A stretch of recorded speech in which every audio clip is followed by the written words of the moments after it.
17, Madam Clerk.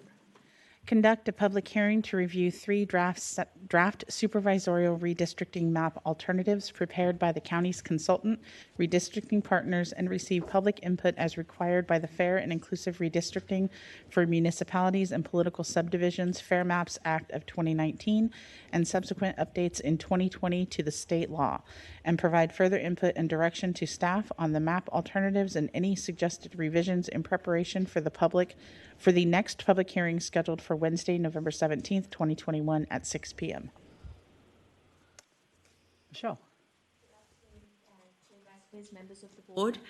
For the record, Michelle Hapner with the County Administrator's Office, and I have with me today our consultant, Chris Chaffee from Redistricting Partners. And we're here today to start the conversation on adjusting the supervisorial lines. Can you put the PowerPoint up, please? So today you have the opportunity to review the maps that Redistricting Partners has prepared for you. There are 3 options. There are also maps that were submitted via our website. They should be in your packet as part of your staff report. And we're also yet to receive input from the community as well as get direction from the board.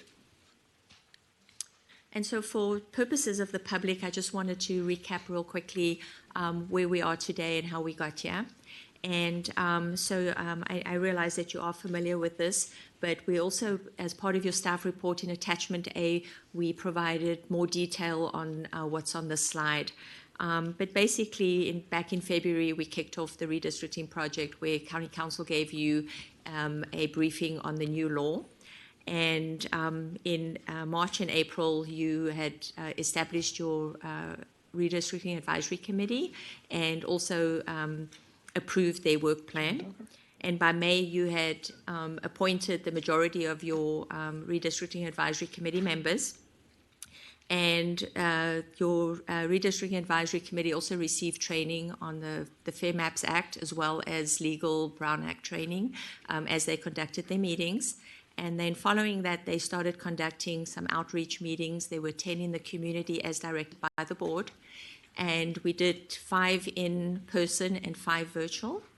And then on October 5th, you heard from the Redistricting Advisory Committee on what they heard during their meetings.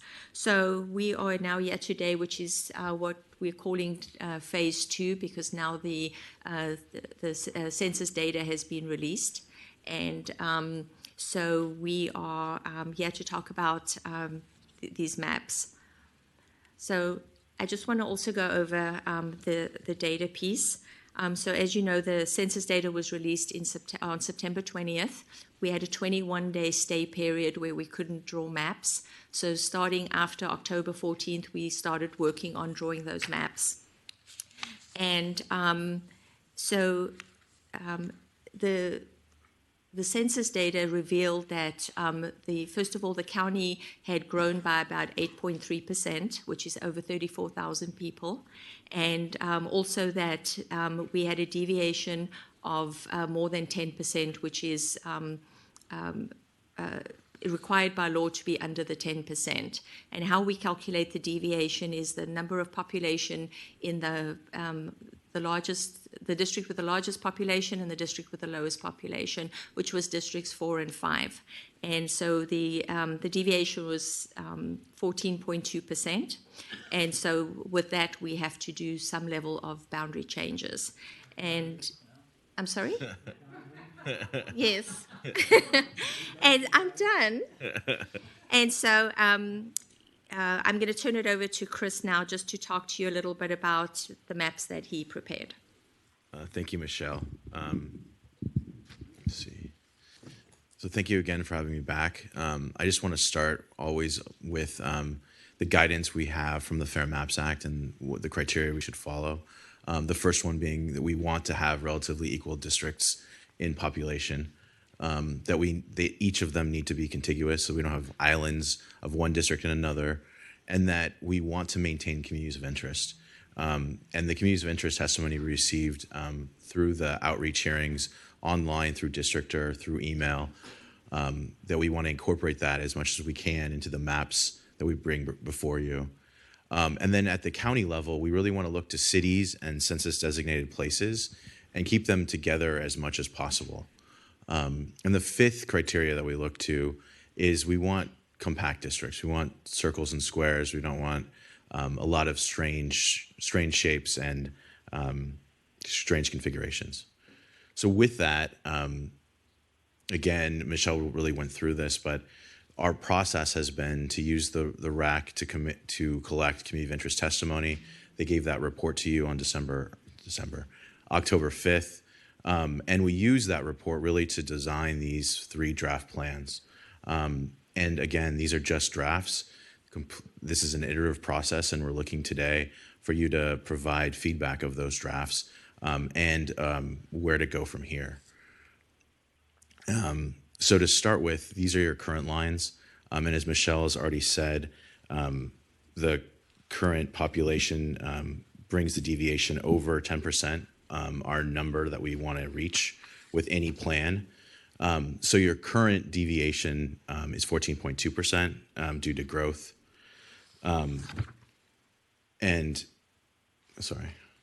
So then after this process, along with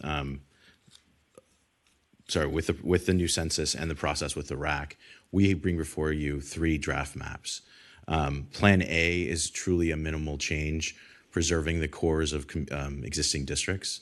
Plan B takes that Plan A and expands it and makes additional changes from community of interest testimony.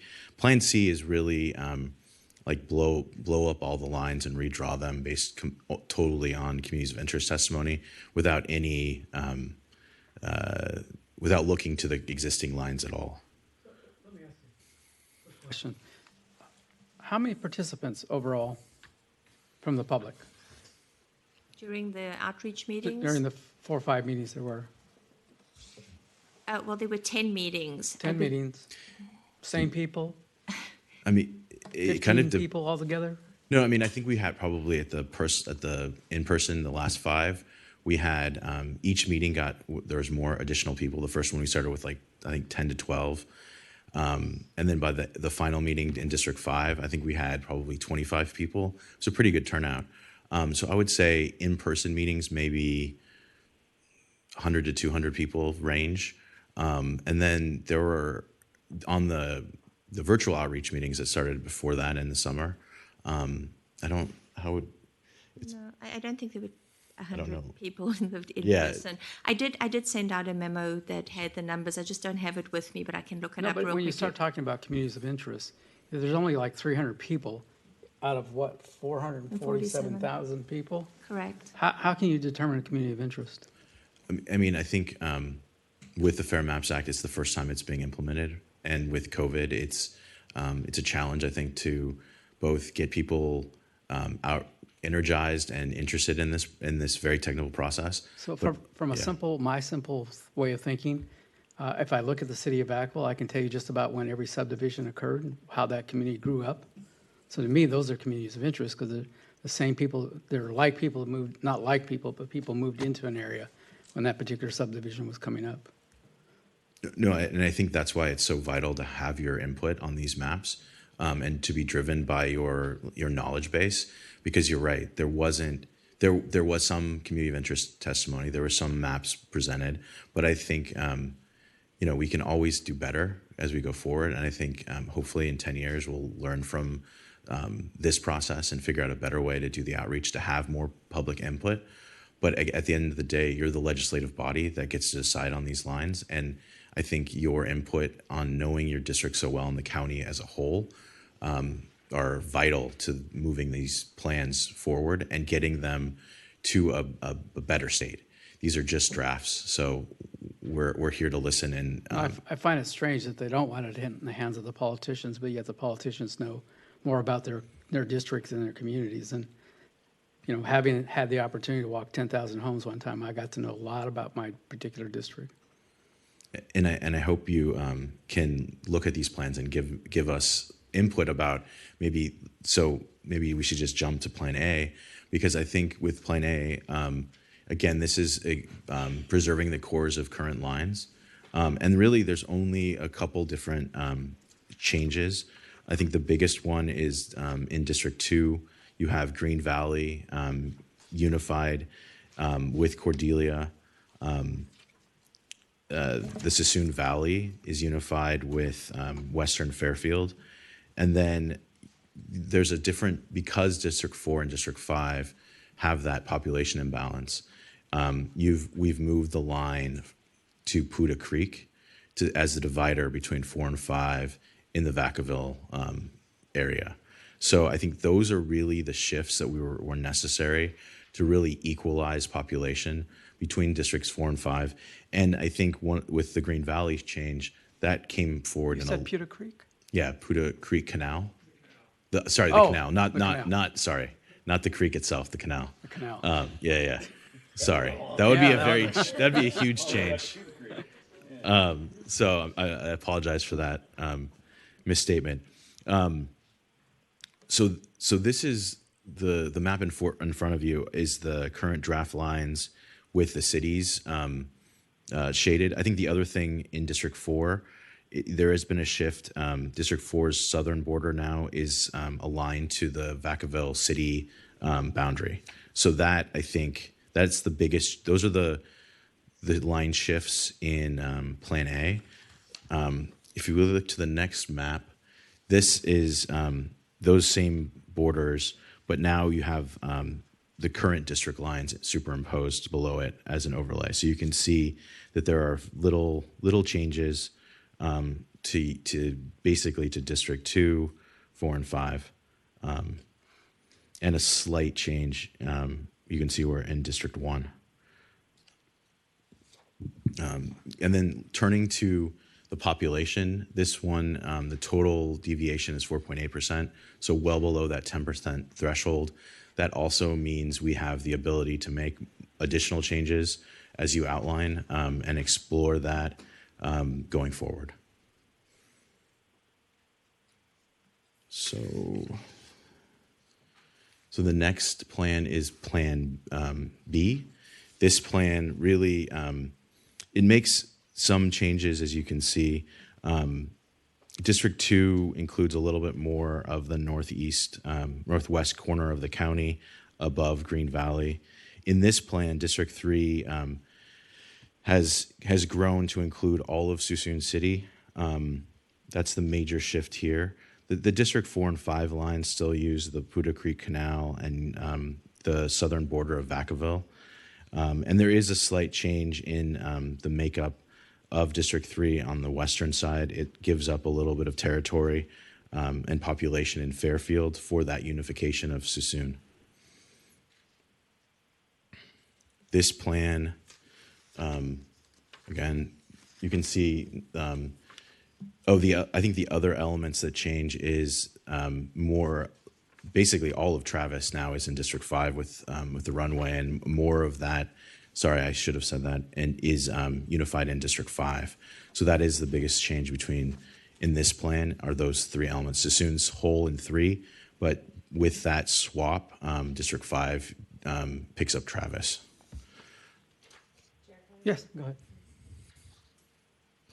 So Chris, let me ask you, in this map, draft Plan B map, at the bottom of District 3, at the top of District 2, all those little squigglies, what do those represent? Are those in and out of neighborhoods, or what? I know it's kind of a Squiggly. no man's land on your way to Grizzly.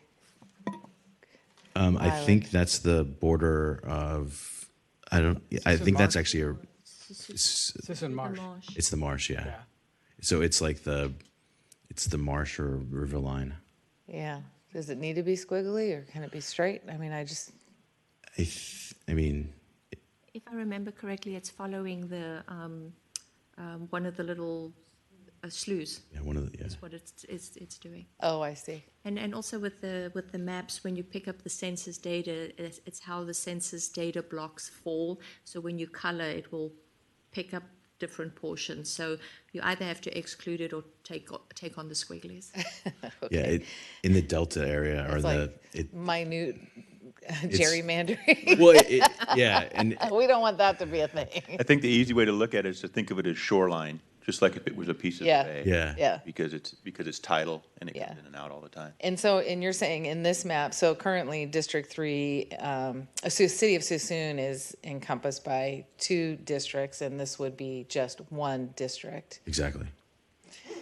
And, okay. Yeah, I mean, I feel fairly strongly that particularly our smaller cities, kind of hard with Rio Vista or Dixon to split them up, but it seems to me that Suisun is kind of one of those that could be in one district as a contiguous location, so thank you. Sure. And in this district plan, you can see that the total deviation is a little bit higher than in District A. It's at 5.9%, still well below the 10% threshold. But again, there are options to make changes with that 5.9% total deviation. The final map, Plan C, really kind of erases the current lines and starts again. It's a drastic change from the cores of the current existing lines. You can see that now District 1 would include Mare Island. It would have more of an east, or it would have all of northern Vallejo and a portion of southern Vallejo based on community of interest testimony. Benicia would still have a large portion of Vallejo, but it would be a different kind of iteration. Again, District 2 would be Cordelia, and it would also include Cordelia and Green Valley. District 3, I think this is a large change because Suisun is really connected now to the Travis Air Force Base and basically South Fairfield. So that's a very different kind of construction for District 5 and District 3. District 3 is now almost all Fairfield. In District 4, Sorry, how'd you say that again? Suisun's connected to the base? So, in this iteration, it basically, it's in District 5. Suisun is whole in District 5 and with Travis Air Force Base. And why is that connection a good connection? No, it's just one of the things that were brought up in some of the COI testimony. This was just to show that there are those options. And one of the things with redistricting is I could have shown you variations of Plan A with slight alterations, but this map really wanted to bring forward the binary choices you have and options if you were interested in changing the district lines in a larger manner. I guess I'm missing the connection between Travis and Suisun City. So, yeah. So how's that a community of interest? So one of the things that in this map is that District 3 is basically all Fairfield. Has a larger connection, or it has a larger population from Fairfield, and to do that, Suisun needed to move it into District 5. This was basically trying to show a district of District 3 wholly in Fairfield. And then District 4 is very similar than the current district. It just, again, uses the split along the Poudre Creek Canal to gain population. But in this iteration, 1, 2, 3, and 4 have many changes. And again, these are just iterations. If you hate this map, we don't have to talk about it any longer. My concern is splitting Travis itself. I mean, when you have 2 supervisors that can have a voice on the base, I think it's better represented. Okay, I think this plan not only connects Suisun to Travis, it has Travis whole. So, But again, the way it sits right now, Travis is represented by 2 supervisorial districts. right, and I think that would be most possible in Plan A. I'll just run through this one, and then we can go back to whichever plan you guys want to focus on.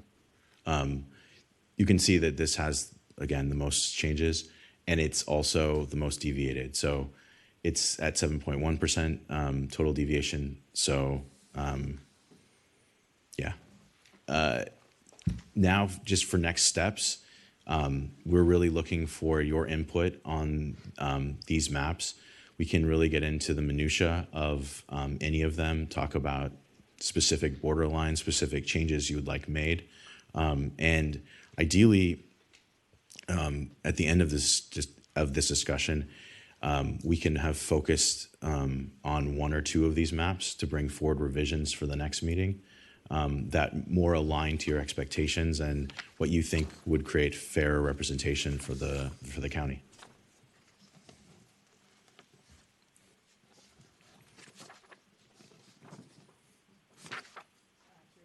Yeah, go ahead. You had offered that there were several maps submitted by the public. Any comments in regards to those maps? Anyone in particular? And I'm not looking for a comment on each of them, but just maybe overall. And I think that one of the reasons we have Draft Plan C is because there are a lot of schools, we like to think of them as mapping schools, like themes. One of those themes that we've seen in a lot of the draft maps is basically throwing out the old lines and creating new ones. Okay. And that's why we wanted to bring forward Plan C, so that you could see that there are other options of configurations of cities, and to your point earlier, trying to keep cities whole. Mm-hmm. And then there are a lot of maps that do slight alterations, like Plans A and B, to the current lines for balancing population, for unifying something like Green Valley right into District 2. And I think there are ways even to, like with Plan A, if one of your calls was to unify Sassoon, I think we could do that by looking at other divisions and other population shifts within the districts to make that happen, if that was of interest. But I think the public maps, what we really try to do is provide you 3 different map variations that looked at the public maps and the COI testimony and kind of showed that to you. So you understood kind of what the public was drawing. Mm-hmm. And so it wasn't all staff or consultant driven, it was really community driven.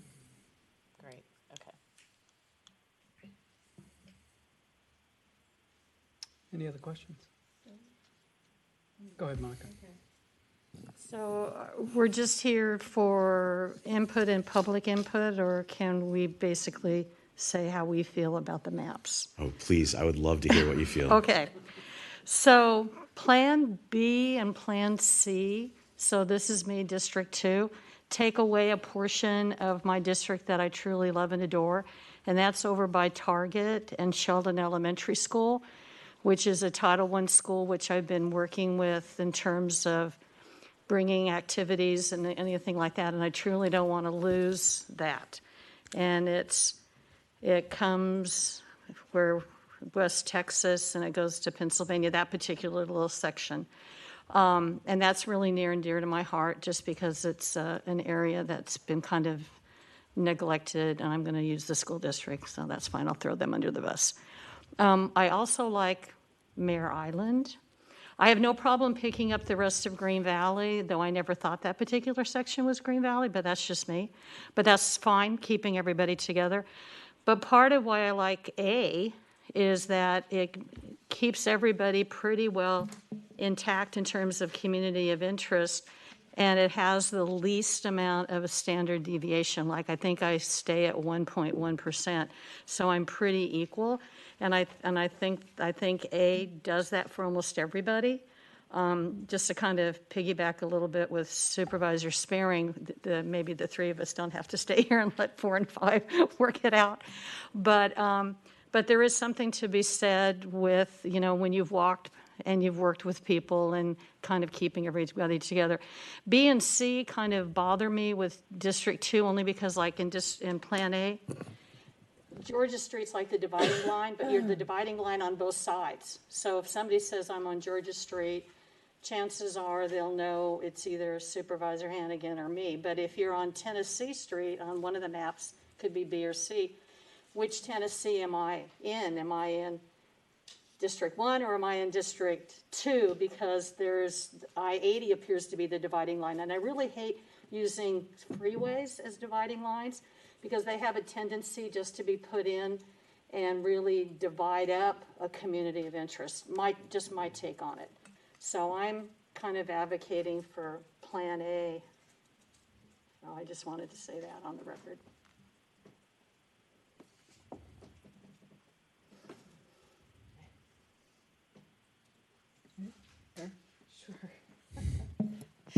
I have no ties to schools or anything like that. I actually consider myself a supervisor of all of Vallejo anyway, so I have no problems. I think my concern is, one, I think Suisun City should be in one supervisorial district. I am not a fan of swapping districts. This happened in 2011, I think, where there was a swap between District 4 and District 5. I'm not a fan of that. I think that, you have to have some semblance of what it looks like beforehand. Supporting schools or what have you can happen anyway, regardless of district lines. But those are my two sort of philosophies that I'm sticking with in terms of Suisun all in one and no flip-flopping of districts. So pretty easy. So you touch on that 4 and 5. The reason I advocated to doing that flop was that 4 of us were going to represent the city of Fairfield. And I thought that was, it'd be better to just, for District 4 to come out of Fairfield and take in 5. Oh, I agree with reducing the number of districts splitting cities. And I had initially had a thought, and I mean, looking at the map, it clearly is never going to be possible, well, never in the next 10 years or 20 years, for the city of Fairfield to be down to just 2 supervisorial districts, where it's too spread out with Cordelia and going all the way now to Cement Hill. I mean, so it makes it, and then up Green Valley Way. So it just makes it impossible, I think, for Fairfield to be split. But Or Vallejo. well, Vallejo used to have 3 supervisors, so we're working our way out of that. In fact, District 3 way back when, in 1974, looked a lot like District 2 does today. So, just so you understand history. Mitch? Thank you, Mr. Chair. Thank you, Mr. Chair. As the guy who's going to get whittled the most, probably, here. Yeah. I got to tell you, along the lines you were speaking to, Mr. Chair, it's difficult sometimes. There are occasions when it can become difficult being the supervisor representing 4 different cities who occasionally have all different interests and different communities of interest in them. And because the conflicts arise, and it makes it, you got to represent everybody, right? And so to that end, I think that my focus is on, while the least deviation is in Plan A, my focus is on communities of interest as well. And I think that I look at those as true communities, true neighborhoods, groups of people who have lived together for a long period of time. So it makes sense to me when I look at Plan B that we would take the little tiny piece of Suisun that is in my district now, that really is connected to a neighborhood already, but we separate it out. That has mutual interests like traffic and business. When you look at the Walmart Center over there, when you look at the traffic along Walters Road and all those things, they have mutual interests in things and need representation that understands that and is active in that entire community. It makes sense to do that in B. I like that B addresses the little community of interest that is Tolinas. That, as far as I know, from having lived in that area and worked in that area, consider themselves to be agriculture, and would like to be tied probably to the 5th District and those things that are agriculture within the 5th District. I like in Plan B that it moves Travis Air Force Base in with the community of interest that surrounds it. Because right now, it's true, you do have 2 supervisors who kind of represent Travis. It sits in the 3rd district, but it's surrounded by the 5th district. But those issues that are key to both, most of which center around land use and protecting the base, are mutual issues. So having that all encompassed into the 5th district, by my reckoning anyway, makes sense. In Vacaville, Plan B right now, as far as I can tell from this map, it's a little bit small, but, the chairman and I like big maps. It looks like in that Fairmont neighborhood, maybe you guys took the canal and used that as a dividing line, which is good because it keeps those two neighborhoods intact. One side was built, correct me if I'm wrong, Mr. Chair, because your memory of that's better than mine. One was built long before the other and had residents there long before the other. And so that is a good dividing line there as well. So while the deviation is a little bit more, for me, Plan B probably is more considerate of those communities of interest that we all keep talking about when we're looking at this. I don't like just blowing up the lines and starting over. For me, that would be a little bit too much disruption to those neighborhoods, and it has the potential to be more divisive, I think, for some of those communities of interest, and I don't think I would support C. But if there was a way to reduce that deviation a little bit and still stick to what we're doing in B, I would like to see maybe some work on that. But that's my thoughts on it. Thank you, Mitch. Jim, did you? Yeah, I want to break it to Monica. This isn't about her, it's about me. As you personalized it. I certainly like Plan A. The one revision, though, is that little purple area that jogs in there, that really almost comes straight down that runway to Highway 12, should be green, I would think. And that would tie all of that area, Tolinas, Sassoon, I mean, that area all has common interest. And, the air bases, that configuration is fine. But that's the only change I would make on A. I think the Green Valley adjustment is fine. But do you see that part that I'm talking about? So are you referring to the part of Sassoon City that's currently in 5 in Plan A? Is that Well, you're portion? looking at Plan A, right? Yeah. So if you just follow that runway just straight down to Highway 12, that little area, that little island you have in there, I would put in the 3rd district. Got it. So I think that shift would cause, we were looking at this, Michelle and I, before, if we wanted to unify Sassoon in Plan A, that area would be about 6,800 people. So we would need to move population back into 5 from District 3 with that swap. And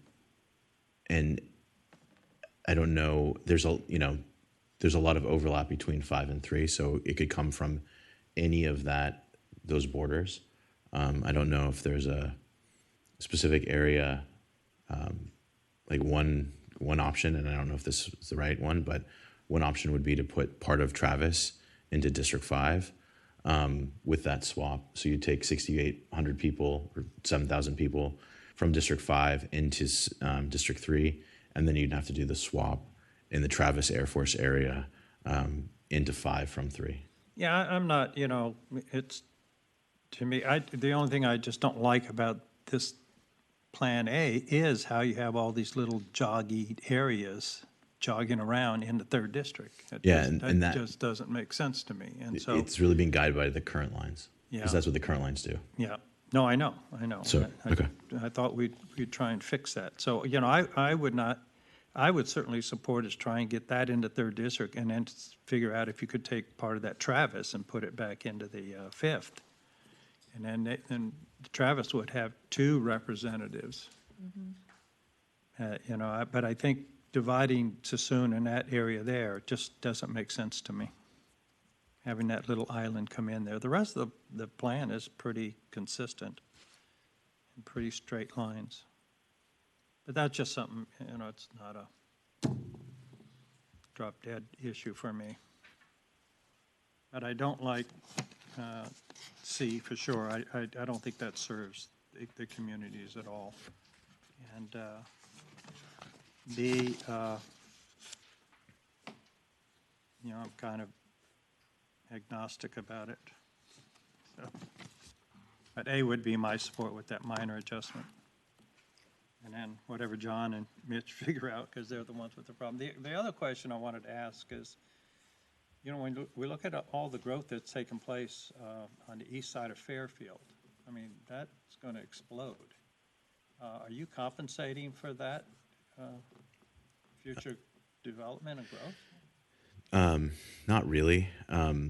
This comes up a lot in our discussions with every agency that we're working with that has growth or on the horizon. And I think one of the hard parts is that we're guided by the census and the redistricting process to just look at the 2020 census to balance districts.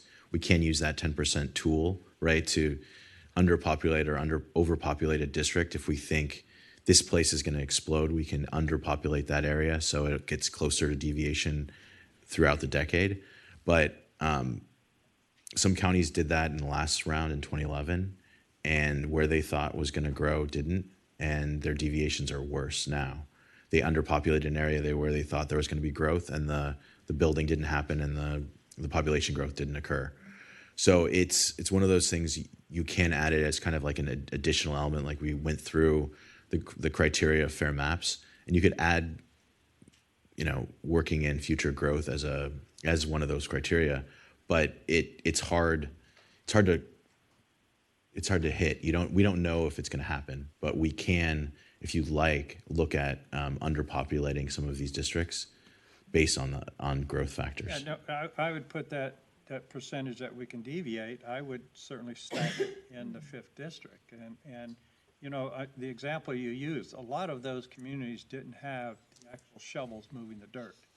This area has shovels moving the dirt. They're actually building houses, and they're moving into those phases, Vacaville and Fairfield both.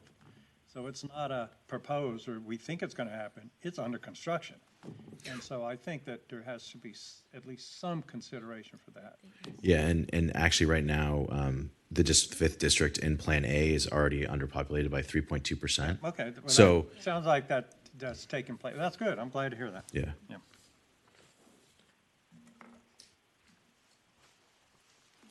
Yeah, go ahead. What's the underpopulation in Plan B? It's 2.9%. It's almost the same. I mean, it's a little bit less under.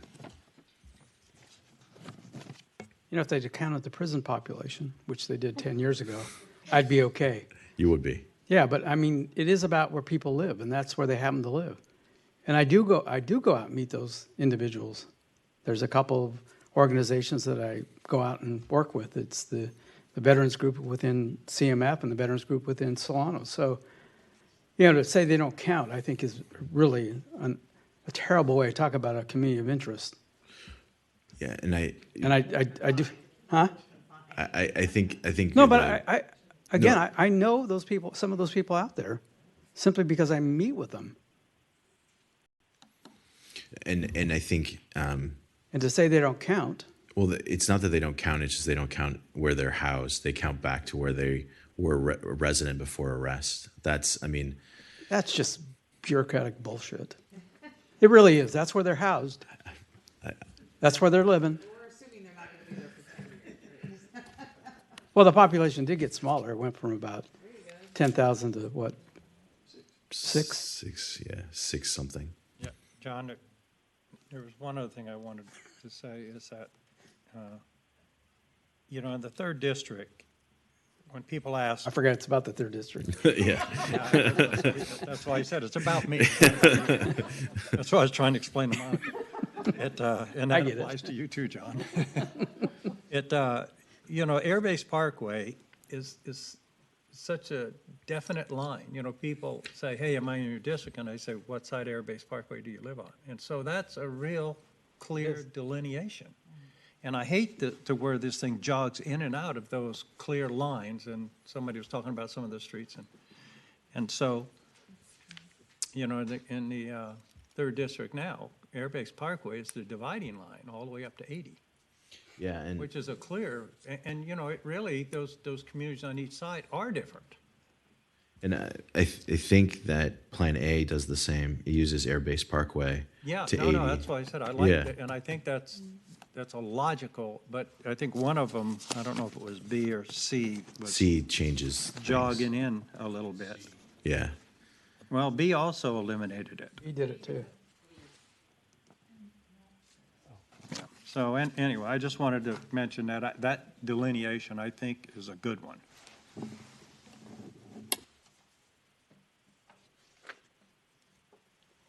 Which I think was the message last time around. Don't do a lot of jogging. Keep to the major roads because it's the surveyors has to do the meets and bounds. They don't want to be going around homes. True.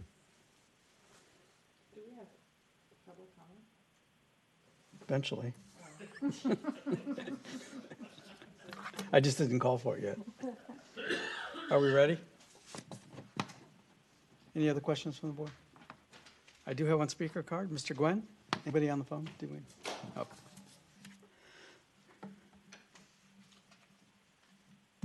I think we should have brought a big map for George to tell us how to do it.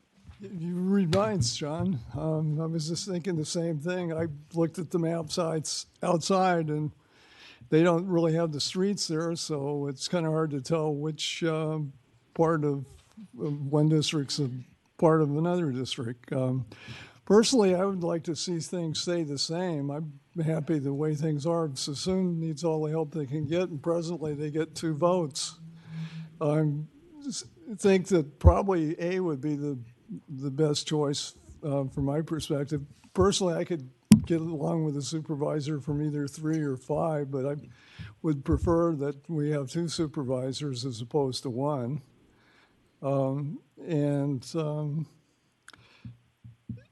It would be nice the next time you guys have a presentation if you'd have some streets on there so you could see how the breakdown works. But I think that probably A is going to be the best if you're determined to make some changes. But you could just leave it the way it is, and I'm not going to complain about it.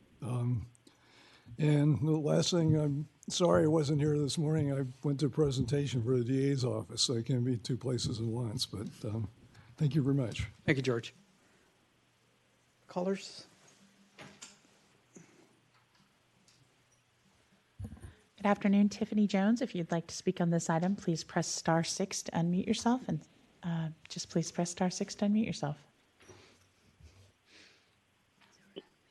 Good afternoon, Board of Supervisors and community. My name is Tiffany Jones, a resident of Vallejo, and I also served on the Redistricting Advisory Committee representing District 1, Supervisor District 1, Aaron Hannigan, and I did have a chance to finally look at the maps. I always kind of said once the maps come out, then that's when you're going to start to see a little more excitement because it becomes a little more real.